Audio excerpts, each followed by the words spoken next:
से भोले बाबा, तेरे भोले से भोले।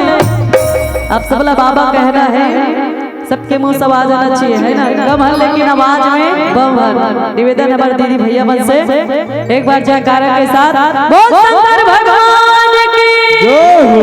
मेरे भोले से भोले, मेरे भोले से भोले, मेरे भोले से भोले बाबा, भोले बाबा, मेरे भोले से भोले बाबा, मेरे भोले से भोले बाबा, मेरे भोले से भोले बाबा, भोले बाबा, मेरे भोले से भोले बाबा।